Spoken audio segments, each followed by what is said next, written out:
Bonjour à tous. Bonjour. Bon sabbat. J'espère que vous allez tous très bien. Le Seigneur est bon. J'ai été, cette semaine, je préparais mon message et comme vous pouvez le voir, on va parler du sabbat. Et on avait jeudi les gens qu'on avait invités ici pour Final Events, pour les événements de la fin. Puis vraiment, la discussion après, les gens se questionnaient, puis il y a vraiment une discussion par rapport au sabbat. Puis je me suis rappelé la première fois où j'avais réalisé que toute ma vie, j'avais été en quelque sorte trompé par rapport à cette journée-là. Puis ça m'a vraiment rappelé que c'est quelque chose qu'il faut parler plus souvent. C'est quelque chose qui n'est pas banal quand quelqu'un découvre la vraie signification du sabbat de l'Éternel. C'est quelque chose qu'on doit vraiment bien comprendre parce qu'à la fin, qui est proche, je crois, ça va vraiment avoir une importance capitale, le sabbat. Puis c'est un peu de ça que je voulais parler aujourd'hui. Puis par rapport à ce que Jésus a vécu lui-même quand il était sur la terre, par rapport aux pharisiens. Je me suis fortement inspiré de ce petit livre, Christ et les pharisiens, ou la fidélité de Christ dans l'observation du sabbat. Donc, si jamais vous voulez aller plus loin que l'étude d'aujourd'hui, je vous conseille ce petit livre-là. C'est ça qui m'a inspiré. Je l'ai un petit peu actualisé parce qu'il a été écrit par Alonzo Jones, qui, en passant, lui, Alonzo Jones, c'était un des pionniers de l'Ex-Adventiste. En 1892, peut-être que vous ne savez pas, mais ça a passé proche aux États-Unis qu'il y a une loi du dimanche.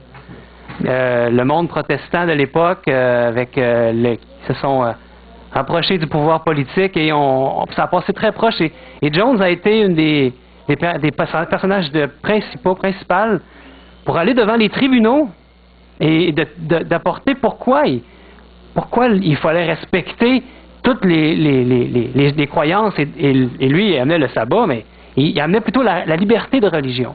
Et vraiment, ça l'a vraiment bloqué le projet de loi. Et c'est ça qui l'a poussé à écrire ce petit livre-là. Donc, ça fait plus de 100 ans qu'il a écrit ce livre-là. Donc, c'est bon de voir aujourd'hui, par rapport à aujourd'hui, qu'est-ce qui est devant nous par rapport au sabbat aussi. Donc, j'allais un petit peu actualiser ce message-là. Le texte qu'on vient de lire, il ne fonctionne pas? OK. Je vais peut-être le mettre un petit peu plus proche. Tiens, comme ça. Le texte qu'on vient de lire nous parle de la fidélité de Jésus. Jésus a été fidèle à celui qui l'a établi. Qui est-ce qui l'a établi? Ben, c'est Dieu lui-même. Donc, il a été fidèle à Dieu. On peut dire qu'une chose qu'on doit faire en tout temps, ben, c'est de considérer Jésus, mais considérer aussi, surtout, sa fidélité envers son Père. En lui se trouvent en Jésus toutes les perfections. On le trouve fidèle en toutes choses. Donc on peut penser que quand il était sur la terre, il a été fidèle en toutes choses à l'observation juste du sabbat. Donc si on veut être fidèle aussi, si on veut tenir ferme, ben on doit simplement considérer Jésus-Christ, qui a été lui aussi fidèle en toutes choses. Vous savez, quand Jésus est venu, qui a commencé son ministère, les pharisiens et les hommes de loi, les scribes, les docteurs de la loi, ils regardaient Jésus, puis il n'était pas exactement ce qu'ils pensaient que le Messie devait être. Il n'était pas sûr si, par contre, il n'allait pas devenir ce qu'il pensait que le Messie devait être après un certain temps. Donc, il l'étudiait, il le laissait aller. Il étudiait son cheminement, puis il ne s'opposait pas à lui dans les premiers temps, de façon en tout cas ouverte et publique. Ils ont étudié Jésus pendant près de 18 mois pour voir qu'est-ce qui adviendrait de lui. Qu'est-ce qui arriverait avec Jésus. Et Jésus, lui, continuait simplement à enseigner, calmement, puis à guérir les gens. Puis il faisait quoi? Il faisait du bien. Les enfants, Jésus faisait du bien tout autour de lui. C'était ce que Jésus faisait pendant tout ce temps-là. Puis il surveillait, il voyait bien que cet homme-là avait un impact sur le peuple, puis il surveillait ses agissements. Il voyait ses agissements, il le voyait guérir des gens. Puis, à un moment donné, ils ont vu qu'il ne deviendrait pas ce eux, leur idée d'eux de ce que devait être le Messie. Ce qu'eux espéraient, ils ont vu que ça, ils ne deviendraient pas cette chose-là. Puis au contraire, ils gagnaient même de l'influence auprès du peuple, jusqu'à ce que même ils sentaient qu'ils perdaient le contrôle sur le peuple en quelque sorte. Il n'avait pas le contrôle sur ce que lui faisait. Les paroles de Jésus étaient toujours prononcées avec simplicité. Et il y avait de la puissance dans ce qu'il disait, même si ce n'était pas des mots compliqués. Les pharisiens étaient habitués à parler, et ça prenait un dictionnaire pour comprendre ce qu'il voulait dire. C'était compliqué. Mais Jésus, c'était simple, c'était doux, mais c'était plein de puissance. Donc, ce que Jésus amenait, la façon qu'il présentait, c'était un peu le contraire, l'opposé de ce que les pharisiens amenaient par rapport à la simplicité, par rapport à la puissance qu'il y avait dans le message, dans ces paroles-là. Puis plus le temps passait, plus les gens étaient attirés vers Jésus. Puis les pharisiens, eux, qu'est-ce qui arrivait? Les scribes et les docteurs de la loi, ils commençaient à perdre du crédit de plus en plus auprès du peuple. Christ, donc, avait attiré l'attention après ces 18 mois-là et de plus en plus, particulièrement après 1 an et demi, il avait attiré l'attention des pharisiens, leur attention intéressée et égoïste. Mais nulle part dans les Écritures, ce qu'on a dans la parole de Dieu, nulle part ça avait pris cet égoïsme-là une direction aussi perverse que par rapport au sabbat. Et sur la véritable signification de l'objectif du sabbat. Parce qu'eux avaient vraiment perdu de vue le vrai objectif du sabbat. Le sens du sabbat par toutes les traditions qu'ils avaient. Je sais pas, j'ai essayé de trouver à l'époque, j'en connais quelques-unes des traditions qu'ils avaient à l'époque qui s'étaient ajoutées en plus de ce qu'on trouve dans les Écritures. C'est quand même simple ce qu'on trouve dans les Écritures par rapport au sabbat. Mais ils s'étaient mis, eux, beaucoup de choses. C'était rendu extrêmement compliqué de pouvoir observer le sabbat de semaine en semaine. Et il y avait par exemple des règles que tu ne peux pas porter plus qu'une charge de temps de livres ou de kilos. Je ne sais pas quel poids c'était. Il y avait une charge quelconque. Et tu ne pouvais pas marcher plus que telle distance. Et il y avait un fil de fer autour où là, il y avait des choses qui étaient permises autour des villes. Il y avait des choses comme ça qui se passaient à l'époque. Il s'était mis beaucoup de traditions. Il y avait beaucoup de traditions dans tout ça. Puis il demandait au peuple de respecter ce sabbat-là, à leur façon à eux. Puis il y avait en quelque sorte caché au peuple, au cœur du peuple, la vraie signification du sabbat, le véritable sens du sabbat. Puis comme on sait que Jésus est le Seigneur du sabbat, puis que la véritable intention du sabbat, c'est de rappeler ce qu'il est pour la race humaine, donc sa propre vie était une manifestation du sabbat en quelque sorte, du véritable objectif du sabbat, ben, il est évident qu'il n'y avait rien dans les agissements, dans les paroles de Jésus, qui mettait autant en lumière la différence qu'il y avait entre les pharisiens et Jésus. Le sabbat était quelque chose qui amenait vraiment, qui mettait en évidence cet égoïsme-là qu'il y avait dans le cœur des pharisiens. Ah, c'est vrai, ça fonctionne. Un premier texte dans Jean chapitre 5, ça se trouve à être à la fin de la première année et demie, même, après 1 an et demi, 18 mois, alors que s'approchait sa seconde Pâque à Jésus. Donc, je lis le texte. Après cela, il y eut une fête des Juifs, et Jésus monta à Jérusalem. Or, à Jérusalem, près de la porte des brebis, il y a une piscine qui s'appelle en hébreu Bethesda, et qui a 5 portiques. Sous ces portiques étaient couchés en grand nombre des malades, des aveugles, des boiteux, des paralytiques, qui attendaient le mouvement de l'eau, car un ange descendait de temps en temps dans la piscine et agitait l'eau. Et celui qui y descendait le premier, après que l'eau avait été agitée, était guéri, quelle que fût sa maladie. Là se trouvait un homme malade depuis 38 ans. 38 ans. C'est beaucoup d'années, hein? Jésus, l'ayant vu coucher, et sachant qu'il était malade depuis longtemps, lui dit, « Veux-tu être guéri? » C'est sûr qu'il va dire oui, hein? Le malade lui répondit, « Seigneur, je n'ai personne pour me jeter dans la piscine quand l'eau est agitée. Et pendant que j'y vais, un autre descend avant moi. Et Jésus lui dit, « Lève-toi, lui dit Jésus, prends ton lit et marche. » Aussitôt cet homme fut guéri, il prit son lit et marcha. C'était un jour de sabbat. Fait important à noter. Les Juifs dirent donc à celui qui avait été guéri, « C'est le sabbat, il ne t'est pas permis d'emporter ton lit. » Une des traditions que je vous disais. Le lit, c'était quelque chose que tu ne peux pas prendre, probablement que ça avait un poids trop élevé. C'est ça la réaction des Juifs, des pharisiens de l'époque.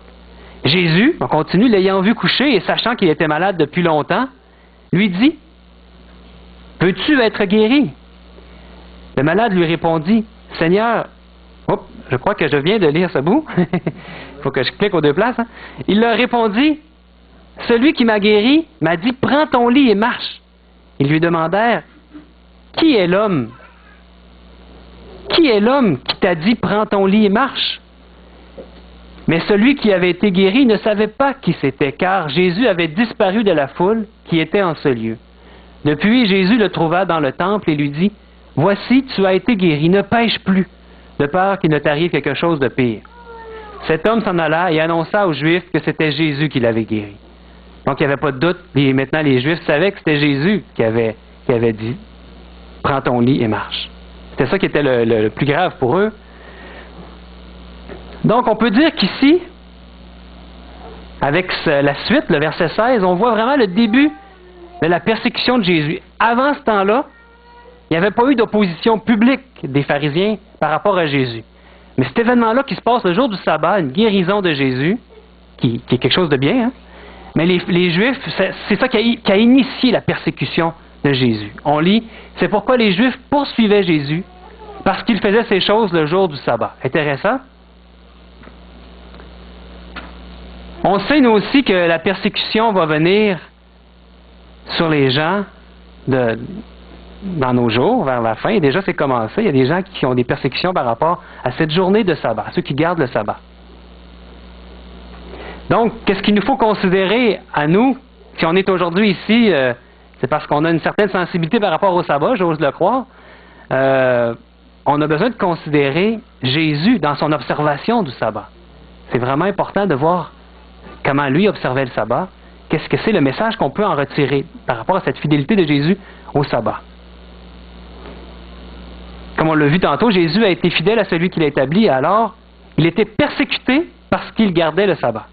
C'est ce qu'on vient de voir.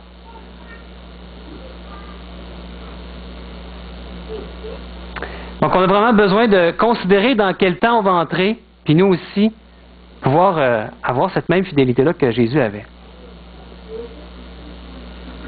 Donc, on peut dire que tous ceux qui gardent le sabbat et qui sont persécutés sont en bonne compagnie. Jésus était persécuté. Si ça nous arrive à nous aujourd'hui, pour les mêmes raisons, on est accompagné de Jésus. On subit quelque chose que Jésus a déjà subi. Jésus étant le Seigneur du sabbat, son observation, on peut dire qu'elle était l'expression même de ce que signifie le sabbat. Mais cette observation-là ne convenait pas aux pharisiens, à l'idée qui se faisait du sabbat. Les pharisiens, les docteurs de la loi, les scribes.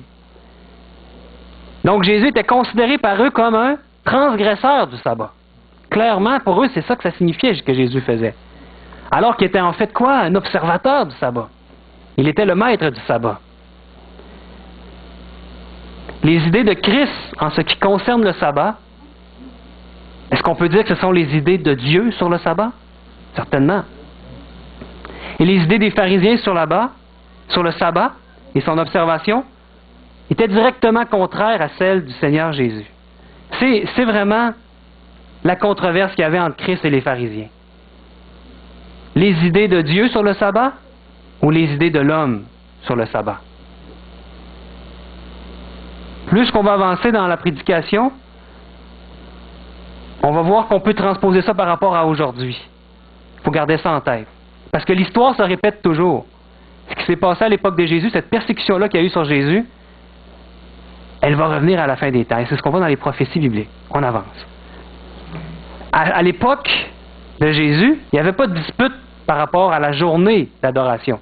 C'était dans la façon d'observer qu'il y avait une controverse. On le voit, on l'a vu dans le texte qu'on vient de voir.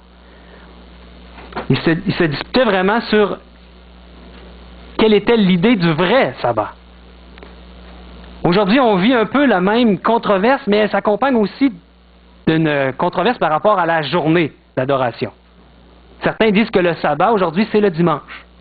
Et d'autres, comme nous le professons, disent que le sabbat, c'est le samedi, c'est le sabbat de l'Éternel. Pourtant, la pensée, elle, est la même aujourd'hui qu'elle était à l'époque de Jésus. À savoir si l'idée de Dieu sur le sabbat l'emportera ou si c'est l'idée de l'homme qui va l'emporter. Dieu dit que le 7e jour est le sabbat. L'homme dit que le 1er jour est le sabbat. Donc, on a encore la même controverse qu'entre Christ et les pharisiens. Ainsi donc, comme Jésus fut persécuté pour avoir enfreint le sabbat, alors qu'il gardait réellement le sabbat, tous les gens qui sont persécutés pour avoir brisé le sabbat, alors qu'ils le gardent, sont à jamais en bonne compagnie. Soyez bien heureux. Un autre texte, où c'est la suite du texte qu'on vient de voir, on avait lu tantôt, c'est pourquoi les Juifs poursuivaient Jésus, parce qu'il faisait ces choses le jour du sabbat. Mais Jésus leur répondit, « Mon Père agit jusqu'à présent, moi aussi j'agis. » À cause de cela, les Juifs cherchaient encore plus à le faire mourir. Non seulement parce qu'il violait le sabbat, mais parce qu'il appelait Dieu son propre Père, se faisant lui-même égal à Dieu. Donc, déjà, ils cherchaient à le faire mourir. C'est grave. Persécution vers Jésus à cause de son observation du sabbat. Il y avait une controverse. Les premières démarches publiques que les pharisiens, les docteurs de la loi et les scribes ont faites contre Jésus pour lui faire du tort ont été prises parce qu'ils ne gardaient pas le sabbat selon leur conception à eux, selon leur convenance. Voilà ce qu'était la controverse entre eux et Christ, et c'est sur ce point que tourne toute chose. C'est vraiment le point dominant dans plusieurs des écrits du Nouveau Testament sur ce qui a fait en sorte d'amener la colère chez les pharisiens et qui a finalement amené jusqu'à quoi? Jusqu'à crucifier Jésus. Je vous amène ici quelques autres textes pour nous montrer cette controverse-là qu'il y avait par rapport au jour du sabbat. On peut très bien le voir ici. Il y avait Jésus qui parlait, Moïse a donné la circoncision, non qu'elle vienne de Moïse, car elle vient des patriarches, et vous circoncisez un homme le jour du sabbat. Si un homme reçoit la circoncision le jour du sabbat, afin que la loi de Moïse ne soit pas violée, pourquoi vous irritez-vous contre moi de ce que je guéris un homme tout entier le jour du sabbat? Ne jugez pas selon l'apparence, mais jugez selon la justice. Encore cette question du sabbat qui est présente dans ce que Jésus amène. Un autre texte. Or, c'était un jour de sabbat, encore un jour de sabbat, que Jésus avait fait de la boue, il lui avait ouvert les yeux. Vous connaissez cette histoire? Il avait mis de la boue sur les yeux de la personne qui était quoi? Qui était aveugle. De nouveau, les pharisiens aussi lui demandèrent comment il avait recouvré la vue. Et il leur dit, il a appliqué de la boue sur mes yeux, je me suis lavé et je vois. Remarquez que les pharisiens étaient toujours pas loin quand Jésus faisait quelque chose, hein? C'est la preuve qu'il l'étudiait, il surveillait ses faits et gestes. Il était là, puis il questionnait la personne qui avait été guérie. Sur quoi quelques-uns des pharisiens dirent, cet homme ne vient pas de Dieu. Eux, il y avait résolution dans leur cœur, car ils n'observent pas le sabbat, selon leur conception à eux. D'autres dirent, comment un homme pécheur peut-il faire de tels miracles? Il y avait vraiment un aveuglement dans ce chapitre 9 à la fin, toujours en lien avec ce qu'on vient de dire. Quelques pharisiens qui étaient avec lui, ayant entendu ces paroles, lui dire, nous aussi sommes-nous aveugles? Jésus leur répondit, si vous étiez aveugles, vous n'auriez pas de péché. Mais maintenant, vous dites, nous voyons. C'est pour cela que votre péché subsiste. Moyenne provocation envers les pharisiens, il leur dit vraiment leur vrai état des pharisiens. Il leur dit, autrement dit, qu'ils sont aveugles. Ils pensent qu'ils voient, mais ils voient rien. Il serait mieux d'être aveugle. C'est ce qu'il est en train de leur dire. Gros problème avec les pharisiens. Une autre guérison le jour du sabbat. Il y en a d'autres que j'aurais pu amener, mais j'en ai mis quelques exemples ici. Jésus enseignait dans une des synagogues le jour du sabbat. Et voici, il y avait là une femme possédée d'un esprit qui la rendait infirme depuis 18 ans. Elle était courbée et ne pouvait pas du tout se redresser. Lorsqu'il la vit, Jésus lui adressa la parole et lui dit, « Femme, tu es délivrée de ton infirmité. » Et il lui imposa les mains. À l'instant, elle se redressa et glorifia Dieu. Amen. Et le texte se poursuit. Mais le chef de la synagogue, qui était sûrement un pharisien, indigné de ce que Jésus avait opéré cette guérison un jour de sabbat, dit à la foule, « Il y a 6 jours pour travailler, venez donc vous faire guérir ces jours-là et non pas le jour du sabbat. » C'est fort, hein? Pourtant, il avait vu le miracle, hein? Au lieu de dire gloire à Dieu, c'est pour ça qu'il voit, lui, il voit la transgression du sabbat. C'est incroyable. Qu'est-ce que Jésus lui dit? Hypocrite! Il me semble que je l'entends le crier. C'est quelque chose d'absolument... Hypocrite, il lisait dans les cœurs, lui répondit le Seigneur. Est-ce que chacun de vous, le jour du sabbat, ne détache pas de la crèche son bœuf ou son âne pour le mener boire? Et cette femme qui est une fille d'Abraham et que Satan tenait liée depuis 18 ans, ne fallait-il pas la délivrer de cette chaîne le jour du sabbat? Tandis qu'il parlait ainsi, tous ses adversaires étaient confus. Il y avait une accusation très forte. Leur cœur était troublé, était confus. Et la foule, elle, se réjouissait. La foule voyait clair. Elle se réjouissait de toutes les choses glorieuses qu'il faisait. Amen. C'est merveilleux. Un autre verset ici, toujours par rapport au sabbat. Il arriva un jour de sabbat que Jésus traversa des champs de blé. Ses disciples, chemin faisant, se mirent à arracher les épis. Il y a des choses qui n'étaient pas permis. Arracher les épis, c'était pas permis. Et j'ai différentes choses ici encore aujourd'hui. Là, je suis allé sur Wikipédia. Des choses qui ne sont pas permis de faire le jour du sabbat. Puis il y en a beaucoup. Cuisiner, saler les aliments, écrire même. Ça, c'est aujourd'hui. Je pense qu'à l'époque, c'était encore pire même. Écrire, c'est pas permis le jour du sabbat pour un juif aujourd'hui. Éteindre un feu, transporter un objet de la ville, même utiliser l'électricité, ouvrir une prise de courant, c'est pas permis. Si la prise de courant, si l'appareil est en fonction quand ça arrive, ils vont pas la fermer parce qu'ils peuvent pas fermer l'électricité. Donc, je pense qu'à l'époque, c'était au moins comme ça, ou peut-être, je pense même pire, comment est-ce qu'il y avait de tradition qui s'était mis. C'était pas permis d'arracher des épis. Puis même aujourd'hui, juste pour vous donner une petite anecdote, pour vous montrer comment est-ce que ça peut devenir ridicule, puis ça l'était probablement à l'époque, il y a des ascenseurs sabbatiques, que le jour du sabbat, ils sont programmés pour s'arrêter à chaque étage, pour pas qu'il y ait à peser sur les pitons. C'est pour vous montrer le ridicule de toute cette chose-là, et il était rendu comme ça, les pharisiens à l'époque, dans cette façon légaliste de voir et d'appliquer le sabbat. Que Dieu nous préserve de tomber dans un légalisme comme ça. Et là, ici, ils lui disent, les pharisiens lui dirent, « Voici, pourquoi font-ils ce qui n'est pas permis pendant le sabbat? » Ben, Jésus voulait leur dire c'était quoi le vrai sabbat. Il voulait leur montrer, leur enseigner la vraie signification du sabbat. Et sûrement, il y avait un dessein, il faisait ça pour leur enseigner, pour qu'on puisse aussi aujourd'hui le savoir. Jésus leur répondit, « N'avez-vous jamais lu ce que fit David lorsqu'il fut dans la nécessité et qu'il eut faim, lui et ceux qui étaient avec lui? » Le texte se poursuit. Et comment il entra dans la maison de Dieu, on parle de David, du temps du souverain sacrificateur Abiathar, et mangea les pains de proposition, qu'il n'a permis qu'aux sacrificateurs de manger, et en donna même à ceux qui étaient avec lui. Puis il leur dit, le sabbat a été fait pour l'homme, et non l'homme pour le sabbat, de sorte que le Fils de l'homme est maître même du sabbat.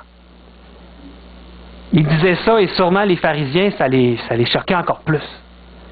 Mais c'était des paroles qui devaient être dites. Jésus était le maître même du sabbat. Et ce qui se passe maintenant, c'est juste après. Maintenant, Jésus était vraiment sous haute surveillance par rapport à cette chose du sabbat. Et ce qui se passe, les textes qu'on va lire maintenant, ça se passe, selon certains commentateurs, le même jour du sabbat. Ou tout au plus le sabbat suivant. Il n'y a pas unanimité dans la conception, mais c'est pas longtemps après. Il était vraiment sous haute surveillance. Dans Marc 3, Jésus entra de nouveau dans la synagogue. il s'y trouvait un homme qui avait la main sèche. Donc, il avait une maladie, la main sèche. Je ne sais pas exactement qu'est-ce que c'est. Un peu comme la lèpre, j'imagine. Ou... Il observait Jésus pour voir s'il le guérirait le jour du sabbat. On s'en fait de surveiller les moindres faits et gestes de Jésus. Il le surveille. Pourquoi il faisait ça? Afin de pouvoir l'accuser. Il surveillait Jésus pour pouvoir l'accuser. Donc, déjà, il le persécutait pour son observation du sabbat, parce que pour eux, c'était une transgression du sabbat. Puis même, il était prêt à le tuer, l'accuser pour pouvoir le tuer éventuellement. C'était leur dessein. Donc, il était vraiment sous haute surveillance. Et Jésus, il savait qu'il le surveillait. Il n'est pas fou. Il était dans la synagogue, puis il y avait des pharisiens qui étaient là, puis il savait que leur cœur n'était pas bien disposé, puis il était en train de se faire surveiller pour se faire accuser. Donc, Jésus avait toute l'attention sur lui. Et afin qu'il puisse avoir vraiment une preuve tangible, qu'il n'y ait aucun doute, mais il appela l'homme qui avait la main sèche à venir au milieu. On voit ça dans la suite. Mais Jésus dit à l'homme qui avait la main sèche, lève-toi là, et va au milieu de la salle, autrement dit. Hein? Donc, tous les yeux étaient rivés sur ce qui allait se passer. Il n'y avait pas de doute pour personne. Puis, il leur dit, est-il permis, le jour du sabbat, de faire du bien ou de faire du mal? Permis de faire du bien ou de faire du mal? De sauver une personne ou de la tuer? Mais ils gardèrent le silence. Alors, promenant ses regards sur eux avec indignation, parce qu'il lisait les cœurs, il voyait leur mauvaise disposition, et en même temps, il était affligé parce qu'il voyait que leur cœur était endurci. Il dit à l'homme, étends ta main. Il l'étendit et sa main fut guérie. Les pharisiens sortirent et aussitôt, ils se consultèrent avec les Hérodiens sur les moyens de le faire périr. Oh! Maintenant, ils se consultent pour faire périr Jésus. Mais il y a quelque chose qu'on voit ici, peut-être qu'on n'est pas très familier avec ça, les Hérodiens. Ça mange quoi en hiver, des Hérodiens? Ah, il y a le mot Hérode là-dedans, hein? Ben, je voulais dresser un petit tableau un petit peu pour voir qui étaient les pharisiens puis qui étaient les Hérodiens. Parce que là, ils vont se consulter, ils veulent ensemble faire mourir Jésus. C'était leur dessein. Les pharisiens, à leurs propres yeux, ils se voyaient comme les saints de la nation. Beaucoup le pensaient, qu'eux, c'était les saints de la nation, et à leurs propres yeux, ils se considéraient comme ça. Ils se croyaient aussi les justes de la nation. Ils se croyaient les plus près de Dieu. Une chose qui est sûre, c'est qu'ils méprisaient Hérode. Puis ils haïssaient Rome. Puis eux, ils ne jouaient pas dans la politique. C'était quelque chose pour eux qui était... Ils étaient indépendants de ça. Ils méprisaient le pouvoir politique de Rome. Les Hérodiens, maintenant, qui sont-ils? C'est une secte de Juifs. Une gang de Juifs qui, eux, sont les amis d'Hérode. C'est pour ça qu'on les appelle les Hérodiens. Eux, ils étaient proches du pouvoir. Ils étaient des partisans, même des supporters convaincus d'Hérode. Et ils encourageaient ce qu'Hérode faisait auprès du peuple pour que Rome puisse dominer Israël. C'était eux leur objectif. Amis de Rome et amis du pouvoir romain. Donc c'était un mouvement politique, mais aussi un mouvement religieux, politico-religieux. Donc les pharisiens s'en vont voir les Hérodiens, et puis là ils font des stratégies ensemble. Pourquoi? Parce qu'ils avaient décidé de le faire périr, c'est ce qu'on a vu. Parce que là, ils avaient vu les pharisiens que Christ, il ne céderait pas. Il ne changerait pas d'idée sur l'observation du sabbat selon leurs idées à eux. Toujours Jésus amenait sa façon à lui qui pour eux était une transgression du sabbat. Donc c'était quoi la stratégie? S'unir à leurs ennemis. Oui, les Hérodiens, c'était en quelque sorte leurs ennemis. Ils s'étaient opposés ces groupements-là étaient opposés. Et ils s'unirent pas à n'importe quels ennemis, à un mouvement qui est politique. Parce qu'il y a un lien très fort avec le pouvoir. Dans quel but ils font ça? Pour pouvoir influencer qui? Les Hérodiens, ils influençaient qui, eux autres? Hérode. Il y a des Hérodiens, il influence Hérode. Donc, pour d'abord influencer Hérode, puis finalement Pilate. C'était leur but. Pas oublier qu'ils méprisaient les pharisiens, le pouvoir politique. Et même, ils professaient en être séparés et indépendants. Mais qu'est-ce qu'ils font maintenant? Qu'est-ce qu'on voit qu'ils font? En quelque sorte, ils entrent en politique. Au lieu de dire, prions Dieu, réglons ça avec lui, lui, il va arranger les choses. Il va faire en sorte que la vérité éclate. Et il laisse tomber Dieu, mais il entre en politique. Pour avoir quoi? Pour avoir le gouvernement de leur côté et avoir le pouvoir civil de leur bord. Puis ainsi pouvoir réaliser leur dessein de détruire Jésus. Pourquoi ils font ça alors qu'ils méprisaient les Hérodiens et le pouvoir de Rome? Ben parce qu'ils étaient rendus à un point où ils haïssaient encore plus Jésus. Est-ce que vous connaissez un peuple qui n'a pas très longtemps dans l'histoire, et encore aujourd'hui, qui a professé et confessé être distinct du pouvoir politique? Il y a un peuple qui est parti d'Europe, qui s'est envenu dans une terre de liberté en Amérique du Nord. Le monde protestant de l'époque a fait ce mouvement pour venir s'installer ici. Vous savez que dans la Constitution américaine, le premier élément, c'est qu'il y a une séparation entre l'Église et l'État. C'est là-dessus que les États-Unis ont été fondés. Donc ce peuple-là, les peuples protestants, si on veut, en grande majorité, sont venus aux États-Unis et ils confessaient, ils professaient être distincts du pouvoir politique. Puis au pouvoir religieux, oui. Puis on sait qu'en 1892, comme j'ai parlé tantôt au début, il y a cet homme, Alonzo T. Jones, qui a défendu la liberté de religion, la liberté de pouvoir adorer Dieu le jour. Lui, c'était le sabbat, mais il professait, dans le fond, il défendait la liberté de religion en général. Mais c'était contre cette loi-là du dimanche qu'il voulait passer. Et on sait que le monde protestant de l'époque s'est allié avec le pouvoir politique pour amener leur vision. C'est un peu ce qu'on voit ici. Et même avec l'Église de Rome, l'Église catholique romaine aussi a pris part à ce mouvement-là qui a passé bien proche de fonctionner en 1892.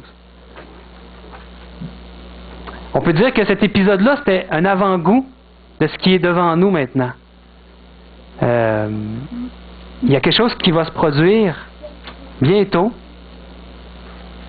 quand le protestantisme qui a apostasié va s'unir à ce qu'on appelle dans l'Apocalypse la bête, qui est le catholicisme romain, disons les choses comme elles sont.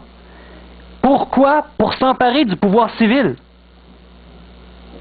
Et il est dit dans l'Apocalypse que quand on va voir cette puissance-là, le protestantisme apostat, qui va faire cette chose-là, cette montée en puissance-là, il est dit qu'il va rester peu de temps. Et je crois qu'on est proche de cette chose-là, mes frères et sœurs. Et toujours, qu'est-ce que ça va être leur but, comme pour dans l'époque de Jésus? Ça va être d'éliminer cette idée-là du sabbat de Dieu. Ils vont vouloir amener leurs idées à eux sur le sabbat, qui est le dimanche papal, tel que l'Église catholique l'a elle-même désigné. Toujours pour amener l'idée de l'homme.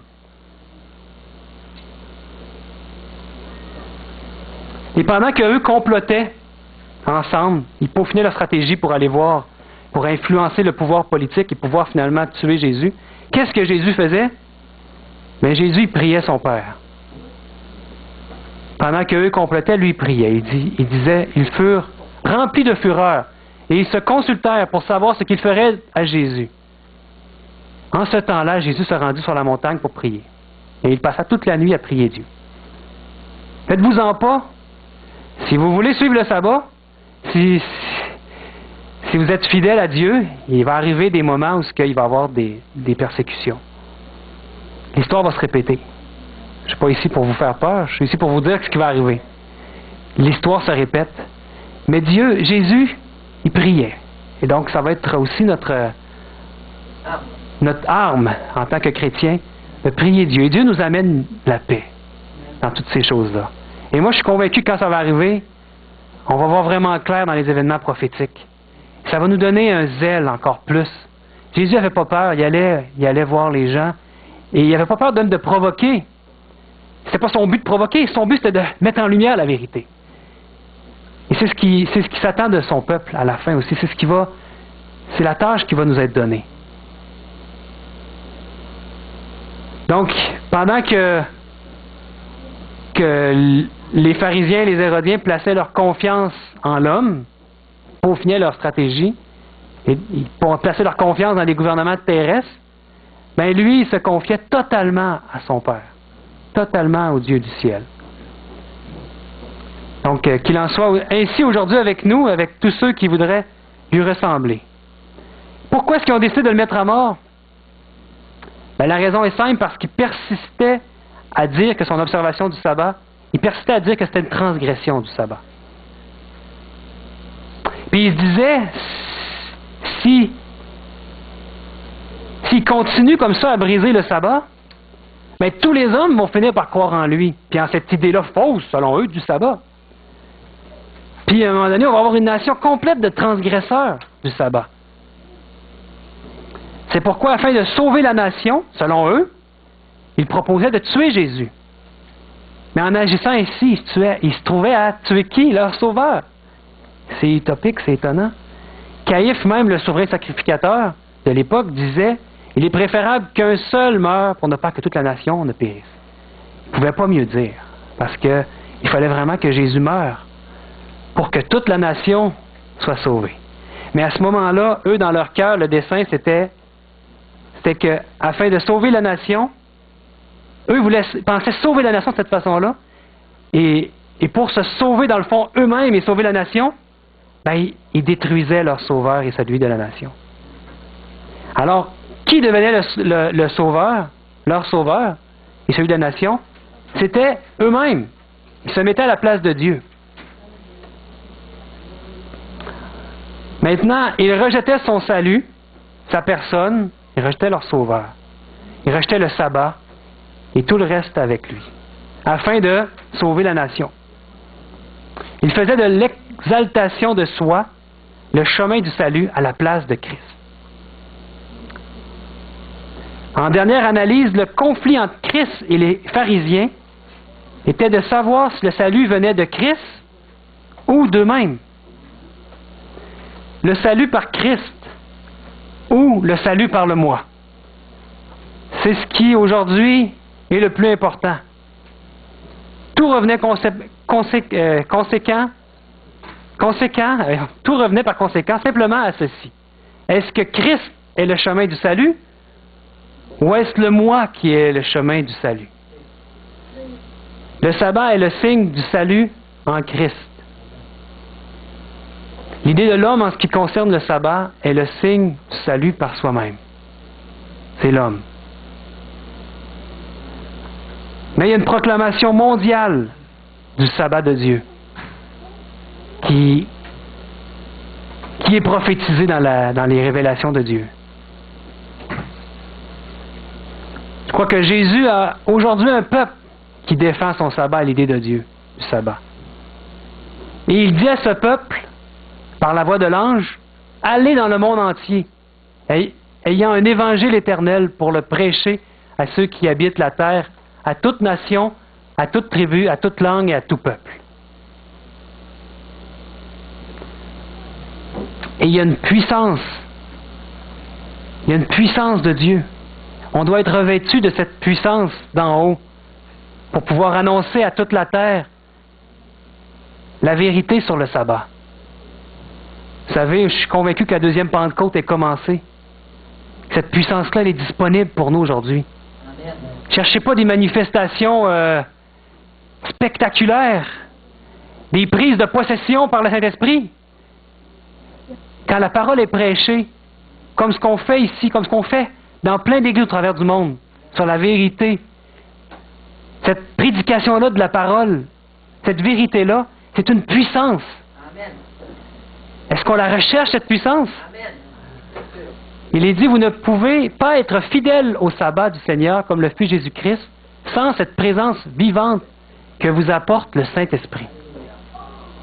Jésus avait le Saint-Esprit en lui, n'est-ce pas? Il est dit dans Philippiens 2, « Ayez en vous les sentiments qui étaient en Jésus-Christ. » Bientôt, les deux groupes religieux les plus éloignés dans leur profession de foi, les protestants et les catholiques, vont s'unir comme les pharisiens et les hérodiens pour obtenir le contrôle de l'autorité gouvernementale. Dans quel but? Dans le but de réaliser leur objectif, d'anéantir l'idée du Seigneur sur le sabbat et d'exalter celle d'un homme, même celle de l'homme du péché. On voit ça dans 2 Timothée, l'homme du péché. Exalter. Le protestantisme va faire une image, va donner son autorité à ce pouvoir politico-religieux qu'on a dans notre monde. Quand on pense à un pouvoir politico-religieux d'aujourd'hui dans notre monde, on pense à quoi? On pense au Vatican. C'est important de le savoir. On n'a pas à cacher cette chose-là. Le Vatican, c'est un pays, mes amis. C'est pas banal. Une religion qui est un pays, pouvoir politico-religieux. Je ne suis pas en train ici de parler contre un individu. C'est une puissance qui est représentée ici. Il y a des individus sincères dans tous les groupements religieux. Et dans les catholiques, il y en a, j'en suis convaincu. Son peuple est là, dans l'Église catholique. Il est même dit, sortez du milieu d'elle, mon peuple, du milieu de Babylone. Il exhorte son peuple à sortir. Mais il faut dire la vérité. L'homme du péché, quand il va recevoir la puissance qui va être manifestée par les États-Unis, qui ont la puissance politique aujourd'hui sur la terre, le protestantisme va venir, comme ils ont fait avec les Hérodiens, ils vont venir influencer le pouvoir du gouvernement, puis ils vont emmener les idées du dimanche. Il va y avoir une loi du dimanche qui va être décrétée. On doit savoir ces choses-là et en être vraiment convaincu.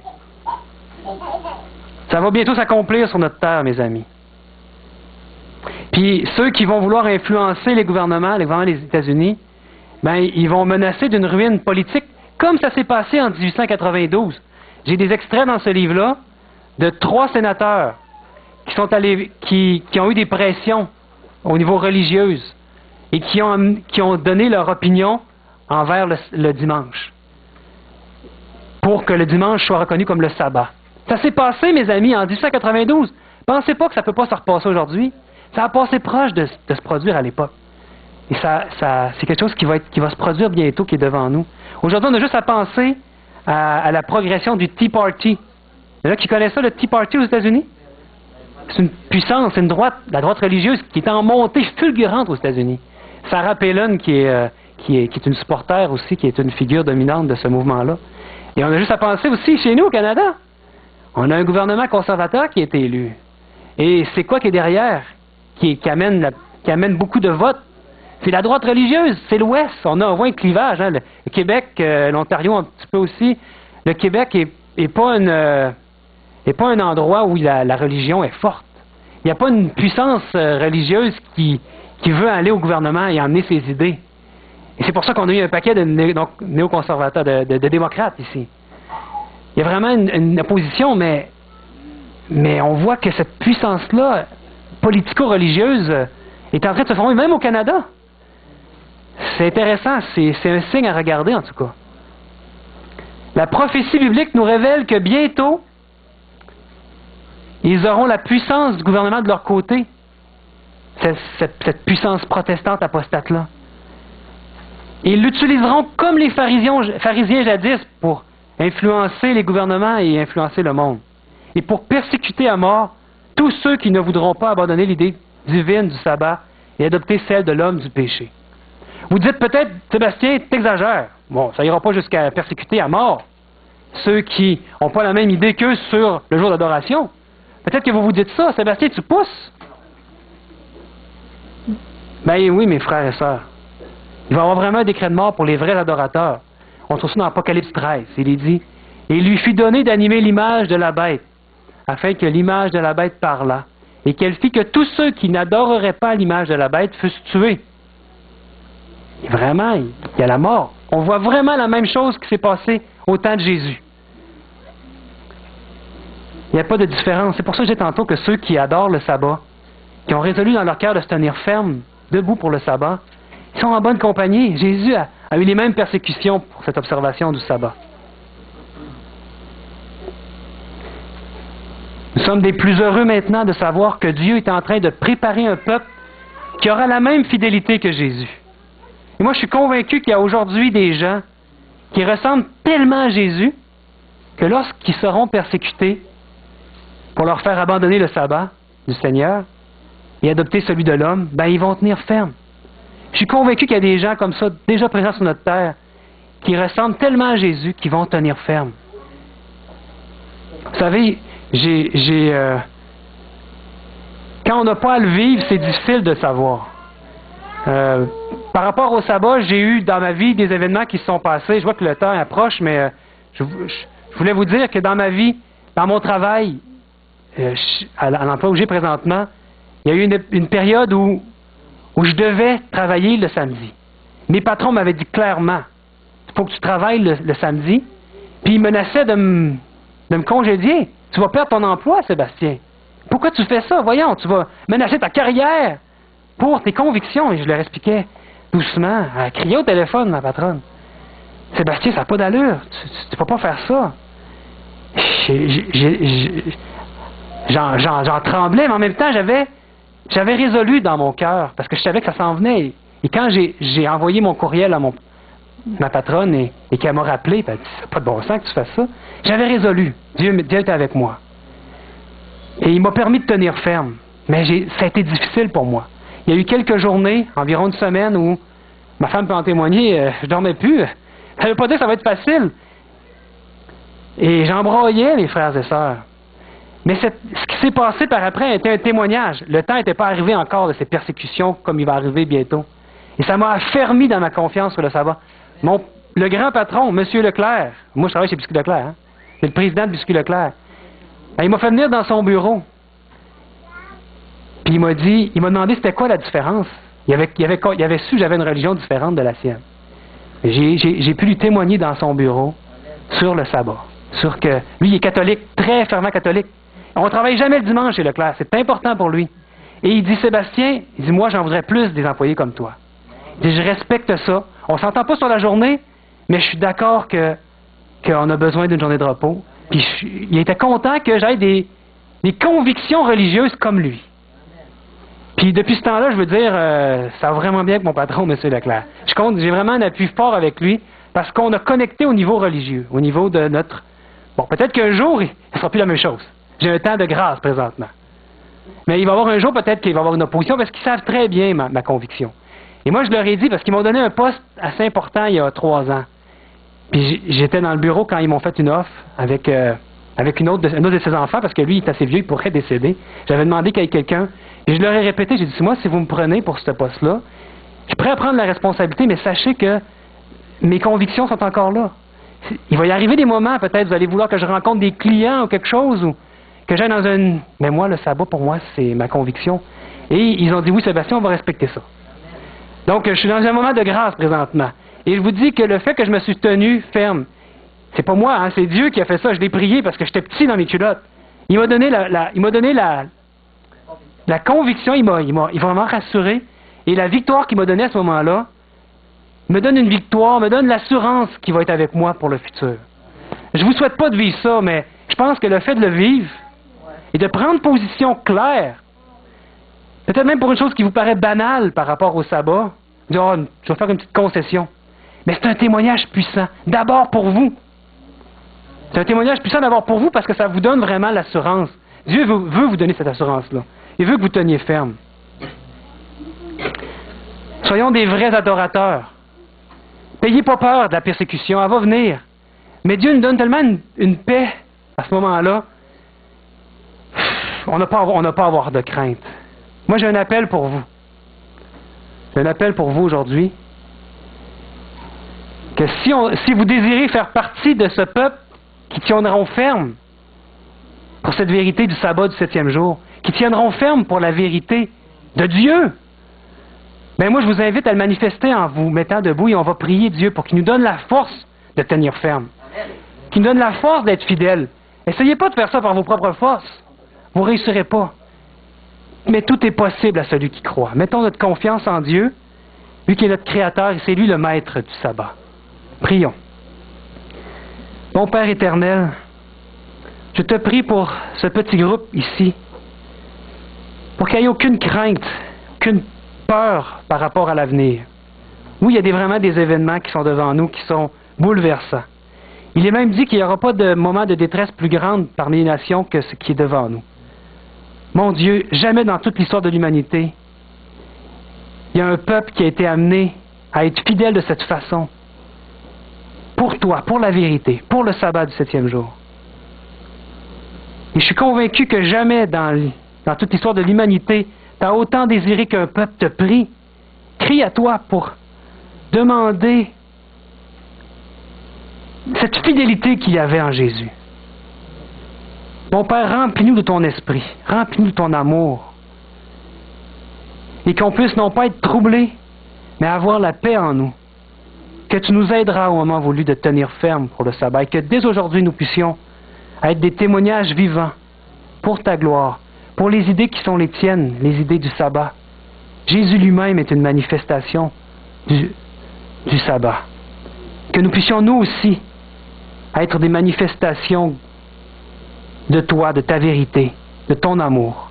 Je t'en prie au nom et par les mérites de Jésus-Christ, notre seul Sauveur. Amen. Amen. Que Dieu vous bénisse.